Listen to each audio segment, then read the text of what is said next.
कहते हैं कि दुनिया में 2 प्रकार के लोग हैं। एक तो वो जो काफ़ी ज़्यादा अकेले हैं और दूसरे वो जो अकेले ही काफ़ी हैं। अब आप किस में आना चाहते हैं, आप डिसाइड कीजिए। Hello everyone, my name is Vikram Sharma and I welcome you all to my YouTube channel.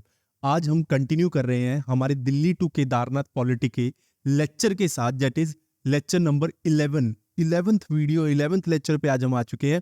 आप सबके प्यार और सपोर्ट से आपने जो सपोर्ट हमें प्रोवाइड किया, मुझे प्रोवाइड किया इस सीरीज़ को बनाने में, कंटिन्यू करने में, मुझे ऐसा नहीं है कि कितने लोग इस वीडियो लेक्चर्स को देख रहे हैं, मुझे उसका बिल्कुल भी नहीं है। मुझे ये है कि कितनों की दुनिया, कितनों की ज़िंदगी में बदल पा रहा हूँ, स्पेशली स्पिरिचुअल कॉन्स्टिट्यूशनल जर्नी से, और कितनों के लिए ये इंडियन पॉलिटी आज के वक्त में आसान हो चुका है।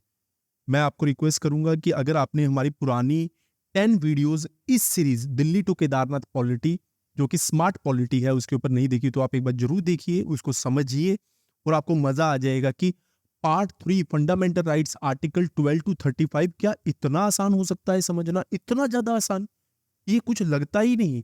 और आप साथ में घूम भी रहे हैं। एक वो लोग होते हैं जो ट्रैवलिंग या व्लॉगिंग कर रहे हैं, उनके प्रति भी रिस्पेक्ट है, बट हम लेक्चर के साथ ट्रैवलिंग और व्लॉगिंग कर रहे हैं और हमें हमारा लेक्चर भी समझ आ रहा है। तो फाइनली आज हम लेक्चर नंबर 11 में आर्टिकल 23 और आर्टिकल 24 को पढ़ेंगे। अब ये नॉर्मल आर्टिकल्स हैं, इसमें ज्यादा कोई कंसेप्ट नहीं है, कंसेप्ट वाले आर्टिकल्स खत्म हो चुके हैं।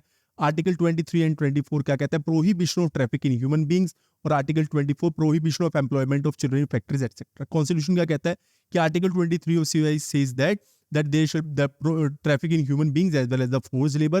Traffic in human beings means selling and buying of men, women and children like goods and services for the purposes like prostitution, sexual slavery, bonded labor, forced labor, bandua mazduri. What is bandua mazduri? What is bonded labor? Compelling a person to do a work against his will. Who is a beggar? It is written over here. Compulsory work without remuneration. ठीक है, ये article 23। अब इसमें क्या कोई concept तो है नहीं ना ज्यादा बड़ा जो मैं समझाऊं। आर्टिकल 23 ने ये कहा। और आर्टिकल 24 क्या कह रहे हैं कि भाई बच्चों से, आपको पता है, हैजार्डस माइनिंग एक्टिविटी में काम नहीं करवा सकता, है ना। तो at the time like factory में बच्चे बेचारे, बैंगल्स की फैक्ट्री में, क्रैकर फैक्ट्री में कितने सारे बच्चे हर साल मर जाते हैं बेचारे, तो उनसे वहां पे काम नहीं करवाया जाता। 14 एज फिक्स है, because 6 to 14 compulsory education. Article 21A right to education, 86 constitutional amendment act of 2002। ठीक है कि नहीं।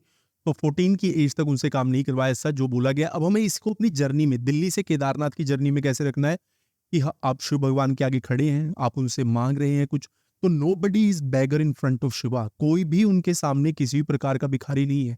आप अपने दिल की बात जो मांगना चाहें आप मांगिए और आपको जरूर दिया जाएगा। ये बात आप याद रखिए। तो तभी कहते हैं कि सोच समझ के मांगना चाहिए। शिव भगवान के आगे सोच समझ के मांगना चाहिए, क्यों अक्सर जो आप मांगते हैं वो दे देते हैं। अब उन्होंने ये तो नहीं कहा ना कि भैया मैं आपको 15 मिनट में दे दूंगा या फिर आधे घंटे में दे दूंगा, वो दे देंगे। और जब वो दे देंगे तब भी आप सेटिस्फाई नहीं है, मैं भी सेटिस्फाई नहीं हूँ, है ना। तो सोच समझ के मांगना चाहिए कि हमें क्या मांगना है। And Kedarnath has no hazard कि आप उस रूट पर जा रहे हैं, वहां पे चाहे बच्चे जाएं, चाहे 14 साल से नीचे के जाए, चाहे 2 साल का जाए, कोई हैजार्डस वहां पे नहीं है जाना। थोड़ी कठिन रास्ता है, बट वहां पे ऐसा कुछ नहीं है कि कोई बहुत डिफिकल्ट रूट है, आपके लिए जाना बहुत मुश्किल हो जाएगा। तो इस टॉपिक को इसके अंदर आप रख दीजिए, that is polity into the Kedarnath. हमने इस टॉपिक को उठा के इसके अंदर रख दिया और हमारी जर्नी कंप्लीट हो रही है। तो हम धीरे धीरे कंक्लूजन की तरफ जा रहे हैं आगे के लेक्चर्स में। ये हमारा 11th लेक्चर है जैसे कि। तो आर्टिकल 23 ने कहा कि बैगर की बात, तो nobody is beggar in front of Shiva. और article 24 prohibition of employment of children. तो केदारनाथ में तो कोई ऐसा हैजार्डस और माइनिंग एक्टिविटी मैंने तो नहीं देखा भाई, वहां पे तो अच्छा ही डेवलपमेंट का काम हो रहा है। तो आर्टिकल 23 और 24 को आपने शायद से समझ लिया है कि कितनी आसानी से हमने आर्टिकल 23 और 24 को हमने आसानी से दिल्ली टू केदारनाथ पॉलिटी के अंदर रख दिया। और मैं आपको रिक्वेस्ट करूंगा, एक आप ना रजिस्टर या पेज, 2-3 पेज लगेंगे मैक्सिमम आपके, आप उनके अंदर इस पूरी जर्नी को लिख लीजिए।